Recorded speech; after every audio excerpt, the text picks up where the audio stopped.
Didn't play very good today. Gavin Van Kempen didn't come out great. He had been battling a little bit of injury. We thought that he was in a good place physically. Unfortunately, I don't think his shoulder was feeling really good, so put us in a tough situation going 0.1 innings. Obviously, you want your starters to go deeper in the game. Ben McDougal came in and did a nice job. Had first and third, one out, got a fly ball to center field that resulted in a sac fly, and then got out of that inning, ended up going 2.2 innings. Had a rough last inning when he was in there. Chase Meyer came in with bases loaded, got a double play ball. It was a huge pitch for that game. It was 3-2.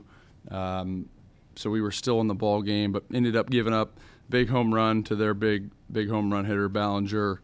Glasscock got his opportunity, which was great. And then the story of the game for us on a positive note was certainly Robbie Porco. Went 4 innings, 1 hit. He started the first weekend of the season and the second, a few weekends in a row. And Robbie Porco, we really believed in him. We thought that he could be a weekend starter for us, and he wasn't quite ready.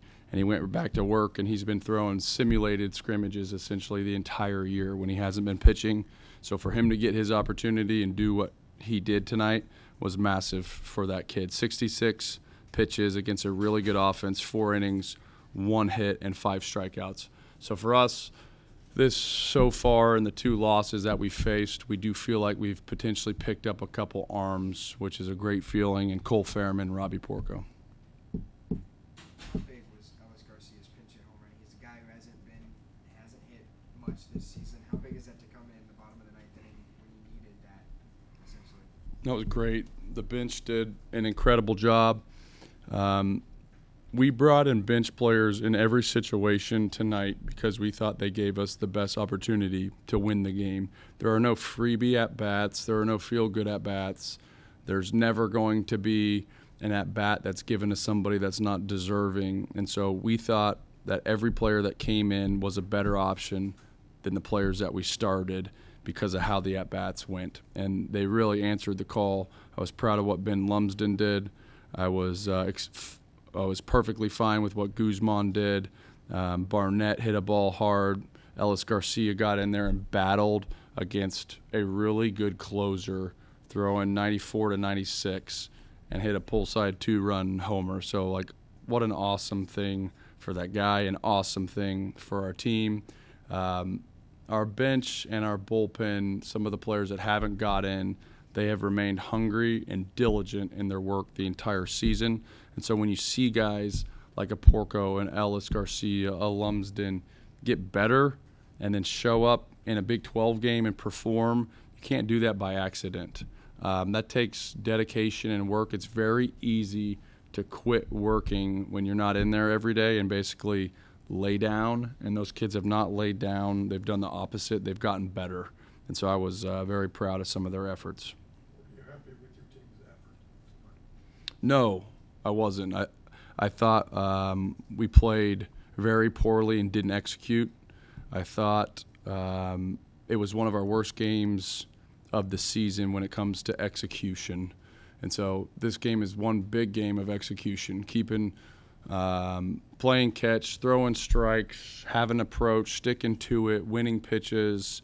So I think it was one of our worst games of the season, and I'm responsible for that and preparing the guys to be in a position to play good baseball. But tonight we didn't play good baseball starting from the very first inning.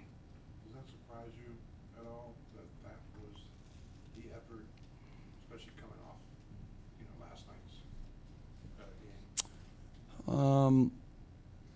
I don't know if it has anything to do with last night's game, and I don't want to call it effort necessarily.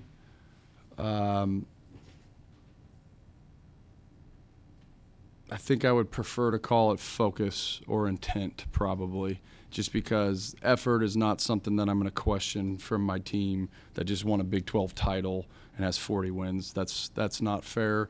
I think intent and focus and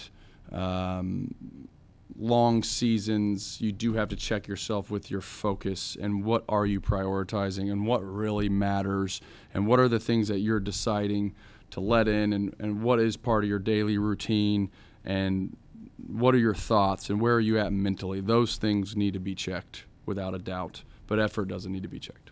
Coach, coming into the series, you played 9 of your 12 games on the road. Maybe fatigue settle in with these guys a little bit? Yeah, really easy to go there. This week, we didn't have a midweek game.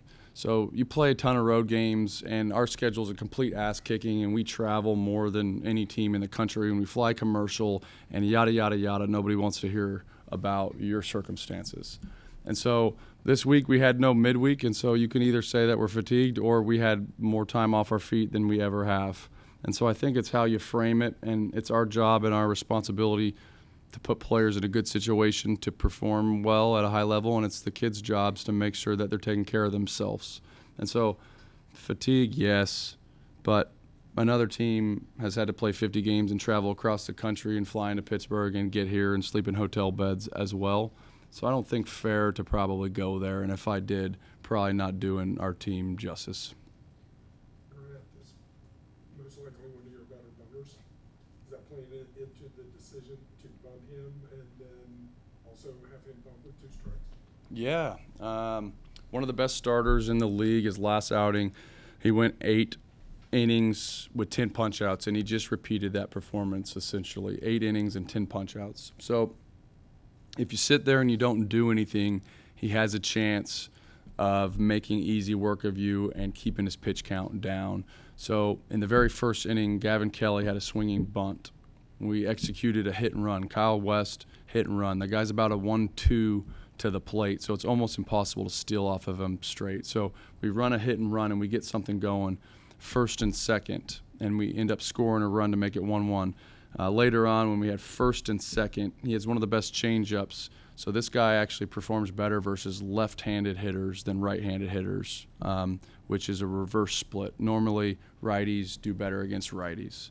So in that circumstance, first and second in a tie ball game against one of the best starters in the league, if you're able to put some runs up early on, you feel like you might be able to get to him. And so bunting in that situation, he's one of the most skilled bunters on our team. And then Chase Swain has a little bit higher ground ball rates, so traditionally on the ground. So if you're able to avoid the strikeout and avoid the double play, you're in a really good situation there, and you stay aggressive and you force people to make plays. So we don't get the bunt down, and then Chase Swain hits a ground ball, which is what happens with a guy with higher ground ball rates and a guy that throws changeups that are sinking below the zone, and we turn a double play and score no runs. And so what we were trying to avoid there ended up happening, and it all goes back to the execution side. Coach, you guys, I don't know, the first 3.5, 4 months of the season, you wrote this fantastic story. How do you keep the last month from I don't know if tarnish is the right word, but Yeah. putting the damper. Yeah, you're speaking my language, because I do think it's about stories and chapters, and that's what this thing is. It's not a picture book, it's a chapter book. And so there are different chapters throughout the season. And so told the team after tonight that I am not concerned with the win or loss tonight. The big picture of that, of what we're trying to accomplish, it's actually meaningless. What we do have to do is play good baseball eventually, and we have to be in a really good position to play good baseball and be energized and focus and have intent. We said we wanted to electrify the state. We wanted to try to compete for everything, and we wanted to make the community, the state, and the university proud. And so those were kind of our big goals in the beginning. So tonight's game, win or loss, is a little bit meaningless, but how we played, our intent and focus is everything. It's the only thing that matters. And so, like you said, different chapters. I wouldn't put the whole chapter into like dominating, playing great. There's different chapters of why we played good and how we responded, and road games and all these things, conference and non-conference, and win streaks, and failure, and all those things along the way. And then probably the last week or two has been a different chapter. So like now it's about how do you write this story, because the truth is the story hasn't been written at all. We're still in the regular season. So it's just very early. And so it's not about playing good today.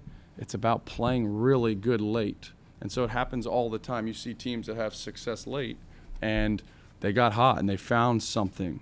And so for me, it's always about how do you find that something. And so although pissed with how we played, I'm going, did you guys just watch Robbie Porco? Like, there might be something that's legitimate. That might be what allows us to really cook in the future. And so you have these like individual chapters of the season that you're trying to write, but then you have each kid's individual story, and you're going like, is Fairman and Porco and Ellis Garcia, does he have a bigger part in this chapter book than we thought? Do they need to be in there more? Is Lumsden, he's 2 for his last 2 or what, 2 for his last 3 or whatever? And so that's the puzzle. That's the piece that we're trying to figure out and that we're going to get right. But it takes intentful work, and it takes intensity and effort, and it takes the kids to really want it and all those things. So you're definitely that's how I think in my head. With the conference title locked up, regular season finale tomorrow, senior day, any plans to do anything fun lineup-wise, or? No. With the situation with Grant getting out there at second, do you say anything to him, or is that a situation where you know he possibly learned from his mistakes and you just let it go? No, I got to say something to him. Yep, got to address it. Been addressed twice in the last 2 hours, so Grant knows where I'm at on that. Guys like Lumsden, Ellis, Porco, who probably thought they would have maybe a little bigger role heading into the season, how do you communicate with them to stay like mentally in it and their time's going to come? It's a challenge for the coaching staff, but it's a bigger challenge for the players. Like, they basically have to make the decision if they want to work while they wait or if they want to go backwards. And so it's a coming to Jesus moment for those kids where it's essentially their identity and character is going to be revealed on how they decide to live their life. And so usually early on there's some struggles and guys go back and forth, and the good ones come out the other side that there's really no option. You can either work and be prepared and get better, or you can not work and not be prepared and get worse and sabotage yourself. And so some do choose to sabotage themselves, but those kids are great kids and really good players that made the right decision. So it's really up to them. Thanks, guys.